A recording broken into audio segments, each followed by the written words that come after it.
Hello and welcome back to Butch That Model and Warhammer. Let's paint some Warhammer. In our last video we did 40k, we did a Space Marine, one of the easiest things to paint in 40k. In Age of Sigmar, without a shadow of doubt, the easiest thing to paint is one of these fellas. Oh, that's whitening out a treat there, look at that. Skeleton Warriors. These are absolutely a delight to paint. Really good fun. It's basically an undercoat, a base coat and dry brushing, and you can have some stunning results with skeletons and dry brushing. The detail on them is so, defined. Basically it's very easy to dry brush and good fun. They're not like the new Nighthaunts and the Celestials and your new Primaris Space Marines. They're not push fit. These are the old style glue 'em. So what we're going to do is, I've taken the parts I need for one off the sprue, clean them up a little bit, and then we're just going to build him, and then we'll have to leave him to dry for about an hour. So let's crack on and start building a skeleton. Really simple to build.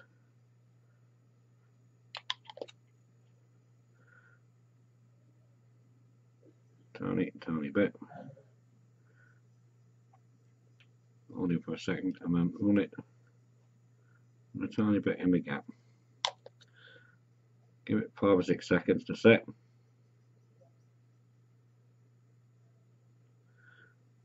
Oh, that didn't set. Stuck to my finger.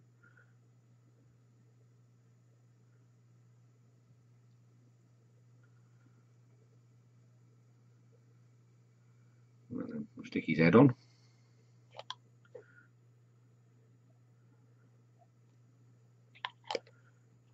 Really simple to build. I'll drop in his head.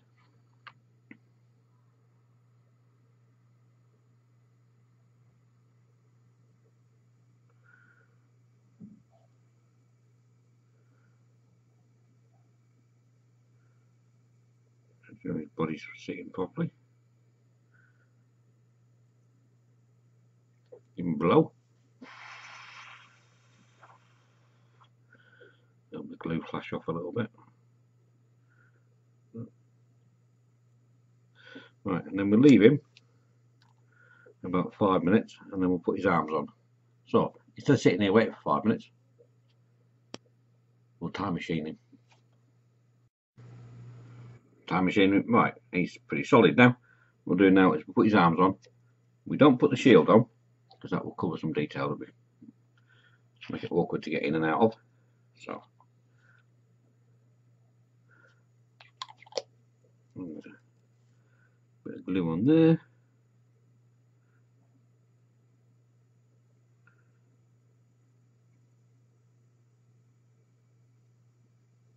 Let's get his arm out a little bit. We don't want his arm straight pinned against his body. And the same for this side.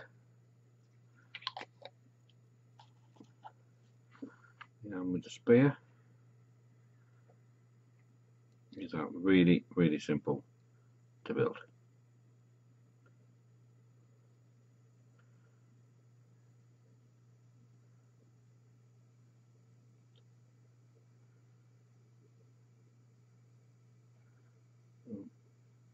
Grip for a minute. Right, and then the same again. We want to leave him now for about an hour before we actually start painting him, to make sure the glue is totally flashed off and the two plastics have welded themselves together, basically. So I'll see you in an hour, in like half a second, because it's a time machine. Time machine, right? through the magic of our imaginary time machine, he's had time to dry. I put him on his base and I've undercoated in black because that would just be boring for you to watch. So, dry brushing. Now is the time.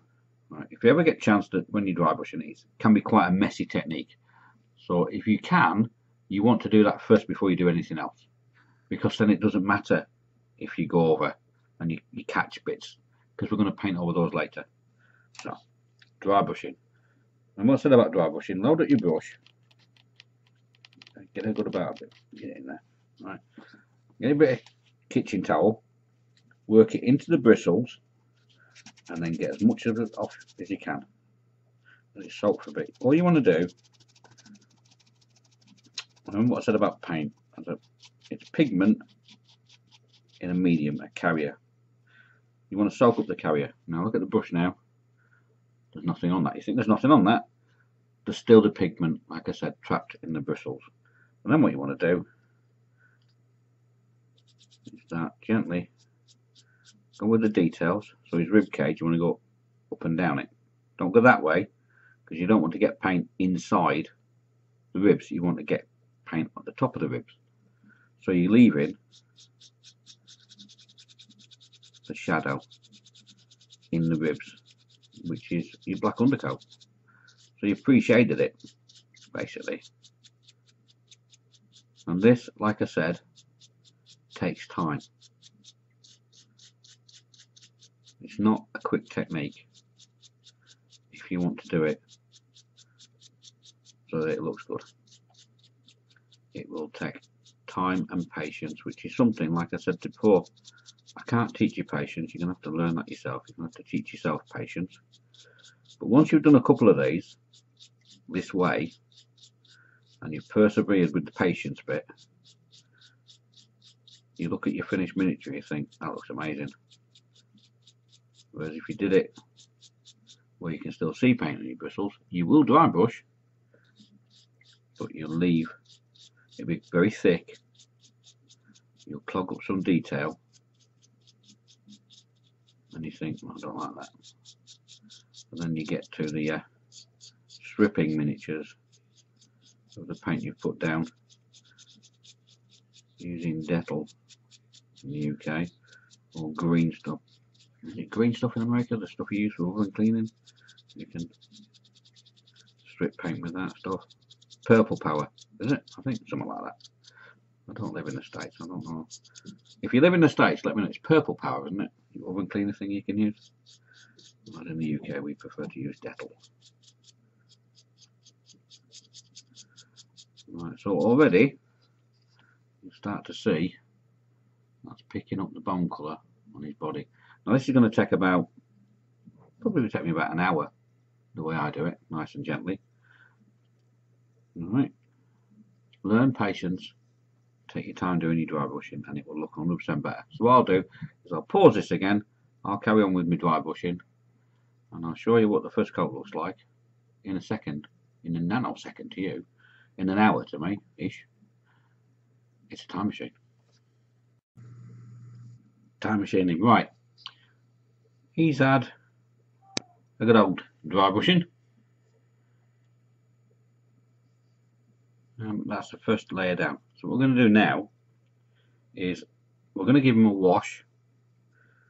Now you could use, depending on how you want to look, you could use something really dark like None Oil. You could use Agrax Earthshade. I prefer to use Vital Flesh Shade. It's quite a reddish brown.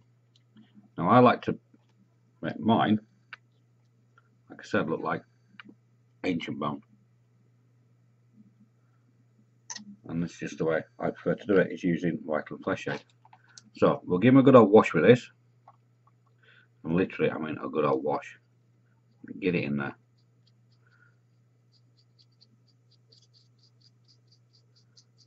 Don't let it pool up too much. You want it in the ribs. You want it on his forearm. You definitely want it in his face, because you want to fill in the eye socket. If his lower jaw, if his mouth's open, I'm going to get in there and make that really dark in there.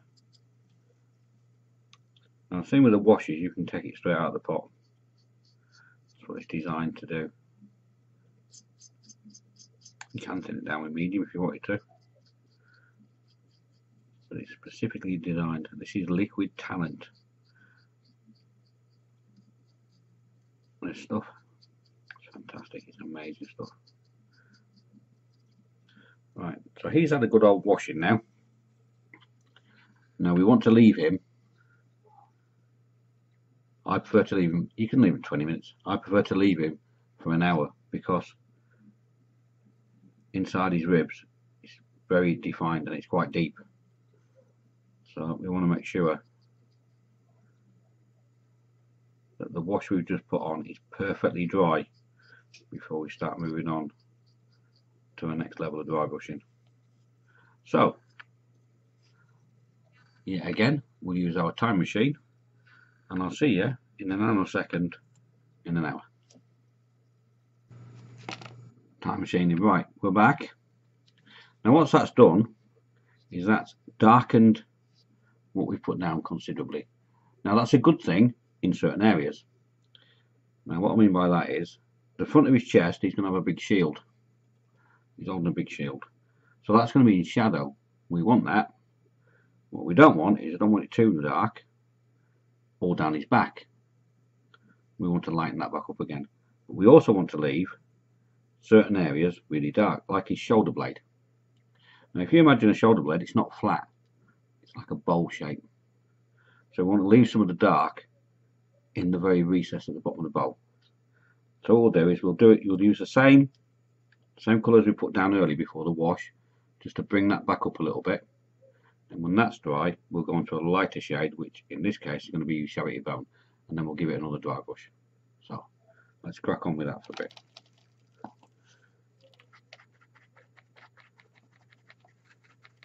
I need a bit more paint in that in a minute. Right. So work it in the bristles, rub loads of it off. So you can hardly see anything, or you can't see anything at all. And then very gently, and it has to be very gently now, you don't want to put any pressure on, you don't want to get into the recess. Just very gently start flicking it across where you want it to lighten up a little bit. So the back of his leg where he's walking, that's going to be in full daylight or sunlight.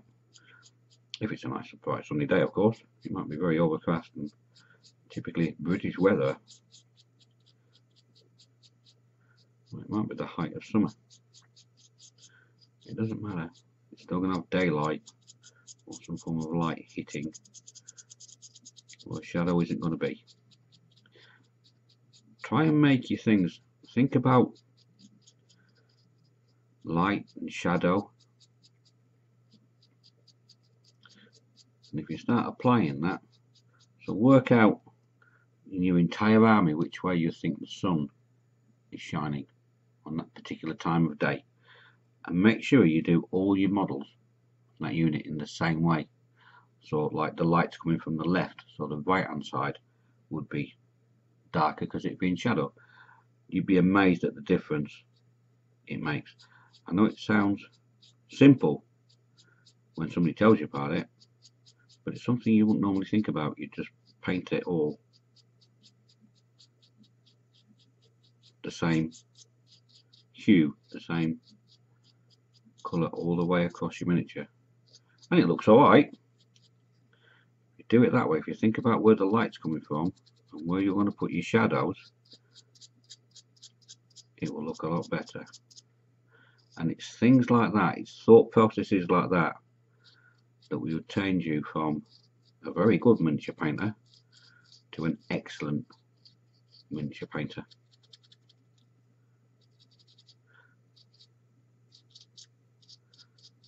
If you look at people that have won Slayer Swords in America, Golden Demon in the UK, have a look at their miniatures and you'll suddenly notice little things like that. They paid attention to where the light source is. And they've got areas of shadow and shade and areas that are lighter, where it would naturally be lighter. And that's the difference, one of the big differences between a nice miniature and an award-winning miniature.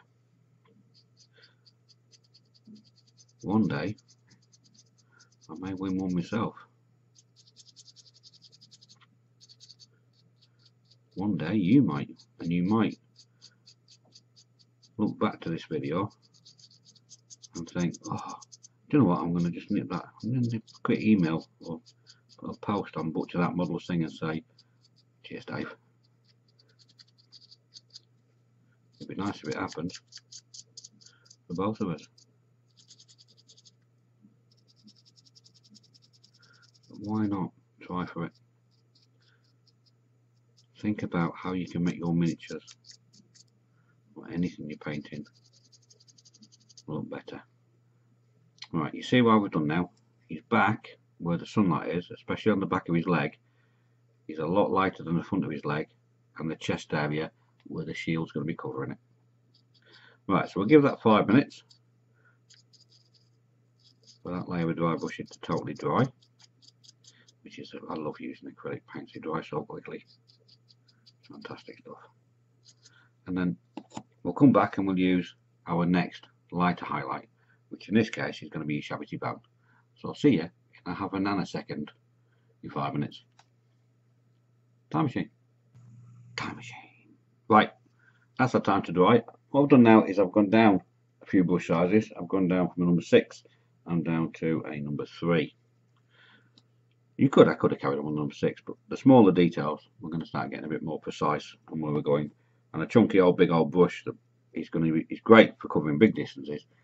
We want a smaller brush. So into the Shabby Bone. I do like getting sweatshop names, doesn't it? Your Shabby Bone. Work him into the bristles and then start to dry off the carrier medium. Most of the paint out and leave pigment in the bristles. Right, so remembering about our light thing, we want to paint his side, it will be the right hand side of his chest slightly. We're going to leave the left hand side alone, and of course we want to do his face, his skull, his ugly mug. So we only want to really start picking up the high points, like his kneecap, his elbow, his kneecap on this one, his hip. Right, we only want a little bit on the front.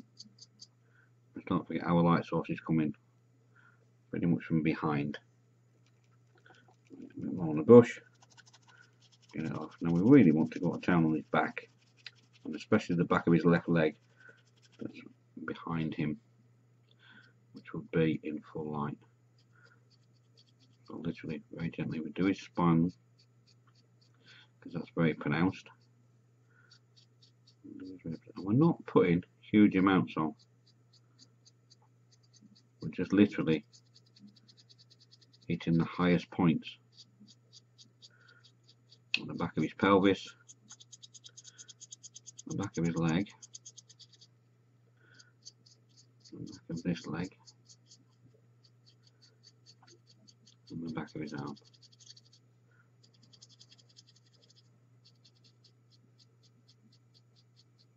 And be very careful when you're doing his shoulder blades, because you're going the same direction as his rib cage is going. You don't want to get a right lot of paint inside his rib cage. You want to leave that very dark, because that will be pretty much in permanent shadow.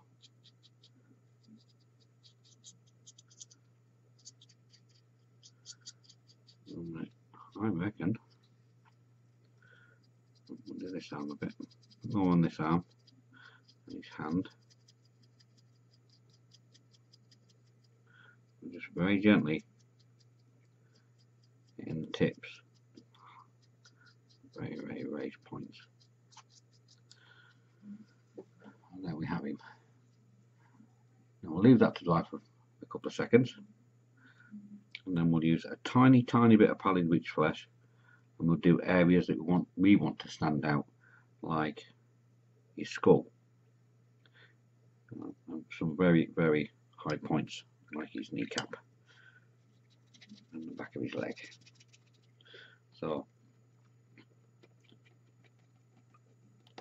pallid rich flesh. Now if you want to do yours lighter than this, just use skull white or ceramite white. We're just going to very gently flick over his jaw, the front of his skull. We'll do his knuckles on the spear, his point of his arm, his right shoulder, and then we'll do lots of his back, just to really accentuate and highlight the raised areas. And I reckon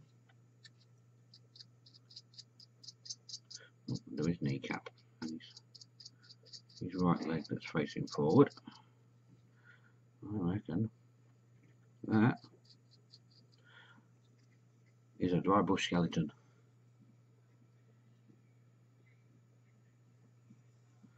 So all that's left to do now is the details like his helmet, the leather that's hanging out from under his helmet, the ribbon that's on his arm, and his shield, and obviously his spear. So I'll leave that to dry properly, and I'll be there back with you in a minute. It's a time machine. Time machine. Right, we're back. It's all wonderfully dry now. So what we can do now is get on to doing all the details on him, like his helmet, the bits of leather, his spear, and we'll really make him pop and start to really come to life. So the first thing we're going to do is we'll do his flappy bits off his helmet, his deputy dog ears. You probably won't know what deputy dog is. Have a look at the cartoon Deputy Dog, it's very old. Right, so you know what I'm going to do, because I've got very old man eyes, I'm going to put my visor of many seeings on. Oh, I can see, blimey. Right then, get in here, start painting in all the details. Some leather things that are hanging out of his helmet.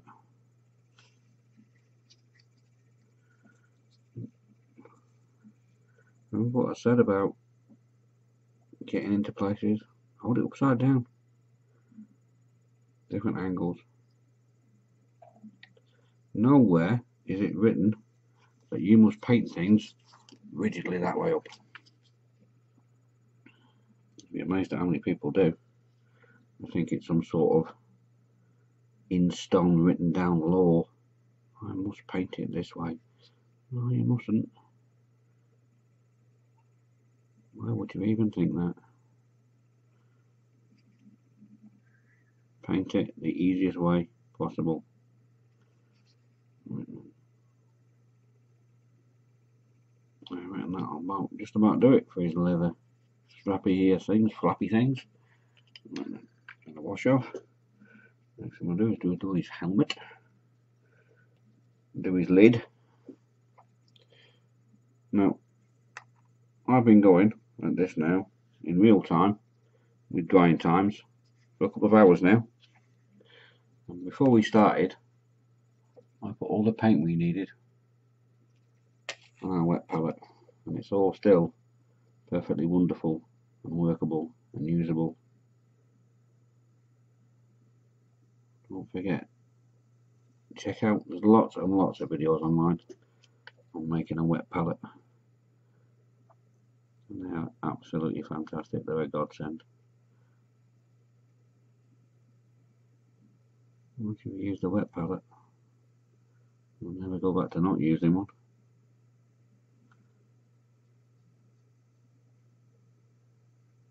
Let's just get in here. Take the silver of his helmet, which is actually quite nicely battered and dinted and banged about. I quite like it.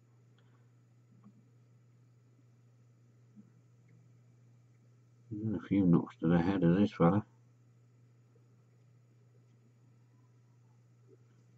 probably why he's in the state he's in now. Being controlled by Nagash. Or some necromancer. Right, that's that bit done. Well, as we've got the silver out, we might as well do the spear.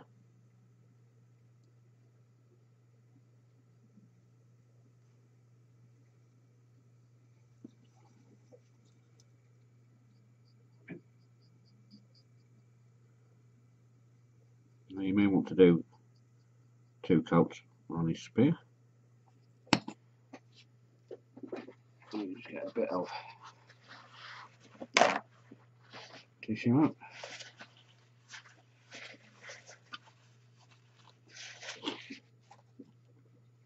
Right then.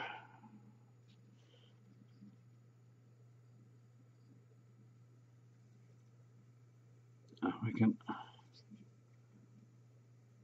that'll just about do his spear.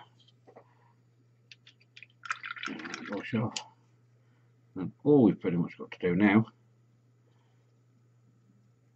is the shaft of his spear. I'm using Rhinox hide for mine. I like mine to be quite dark. There's nothing to stop you actually varying different brown colours on your spears, just to make them all, you know, 1 or 2 of them a little bit different. The same when you're painting the bones. You could do some lighter, some darker. Try and add it. It's impossible to add realism to a skeleton that's walking around with a big spear in his hand. If you think about it, if it was possible, we're not all buried in the same type of soil. Some soil's acidic, peaty soil, and it will be very dark, the skeleton that will come out of that. Or it could be, you know, buried somewhere like the South Downs at Hampshire in the chalk, and they would be a very pale skeleton. Be in better shape than the one that come out of the peat, or the peaty soil, because he'd be a bit, the acid would play havoc with his bones. There you go, that's the weapon pretty much done. There's only a couple of dots to do on it now. We'll give, now his leather straps on his helmet has had time to dry. We'll give it a bit of rifle and flesh shade to make it look a bit more like leather.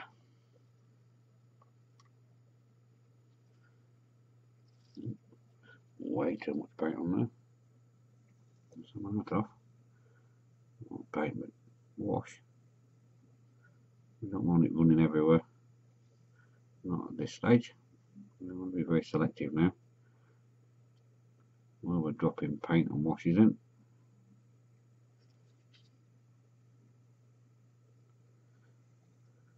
We'll give his spear a bit, a few more seconds to dry.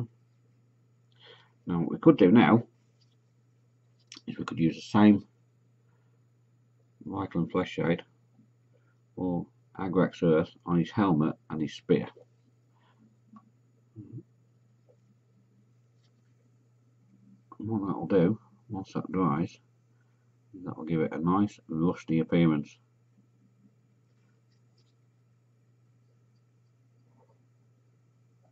I'll put heaps on, just a bit. Same with his helmet. Especially on this particular fella, with his dinks and his donks on his helmet. I'm going to get a bit in there to give it some shade in there. Wash is perfect for doing that.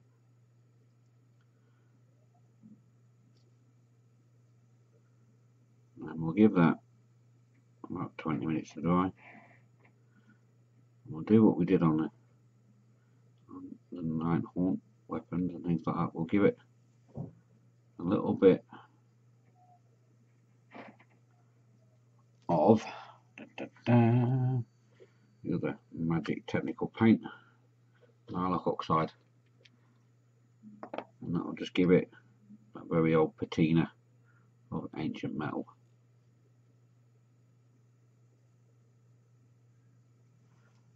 The only thing that's left to really paint now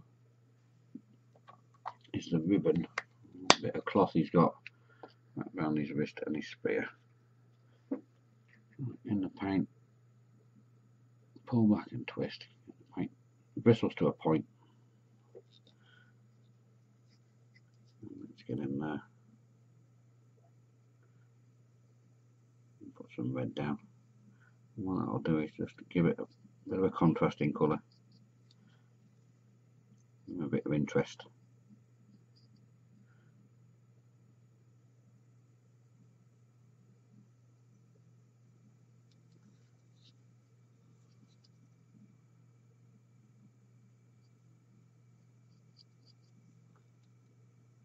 Be very careful when you're going inside things. You don't want to catch areas that you've painted and dry brushed and inked, and because it's a pain to try and match back up again. Right, I'm quite happy with that. We'll leave it to dry for a couple of minutes, and then we'll just do a bit of an edge highlight on that cloth and that ribbon, so that it doesn't look so stark.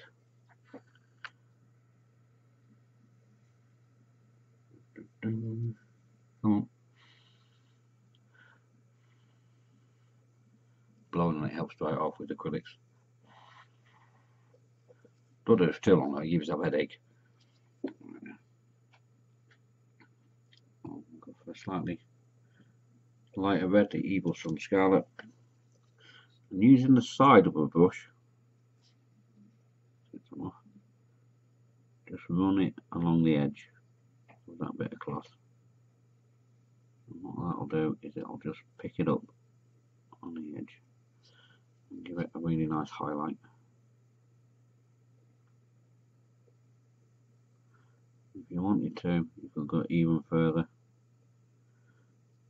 and do an even thinner edge highlight.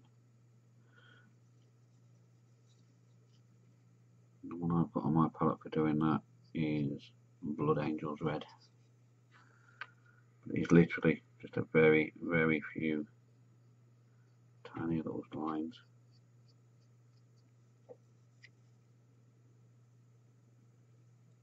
No, I'm quite happy with Mr. Skeleton. And there he is. And what I'll do, I'll finish the last edge highlight in a minute when that's perfectly time to dry. We'll give it a little tiny drop now and again, just little bits and pieces with lilac oxide once the vital flesh is dry, and then I'll put a few pictures at the end. So I hope you enjoyed that. Very, very simple miniatures to paint skeletons, and you can do some stunning effects with them, just with a bit of dry brushing and a bit of patience. So I hope you enjoyed that. We'll see you in the next Let's Paint Some Warhammer. We may even look at one of the box sets. Oh, I've got to do his shield as well. I'll paint his shield. I forgot all about it, just saw it on the desk and thought, oh, he's got a shield on it. So all I'm going to do with that, I've painted it with the brown. I'll just run on a metal edge with the bottom metal and then give it a wash with that. So you'll see that in the stills at the end. Thanks for watching. We'll have a look at one of the box sets next time. They're a great way of getting into the game. If you want to play the game, you and a mate, it's called, the box set for Age of Sigmar is called Stormstrike. It's £25. The one for Warhammer 40,000, which we'll do as well, is called First Strike. And what you get in them is you get two little teams of miniatures. In the Stormstrike one, you get actually 15 miniatures. For £25, that's it. You get some dice, you get a measuring stick, you get some war scroll cards, and you get a little tiny plain surface to put down on your table. So you and your dad or your you know, you and your mate or you and your bigger brother can actually play a game of Warhammer Age of Sigmar or a game of 40k for £25. You know, if you and your mate from school got together, £12.50 each, you know, save up your pocket money for a couple of weeks, you could be painting and playing. Well, not so much painting because you've got to buy your paints. But you could be playing Warhammer for as little as £25. It's actually really good box sets. So we'll have a look at one of them next. Probably the Stormstrike one. So I'll see you in the next episode, the next video. Where's me? Oh, there it is. See, it's a time machine.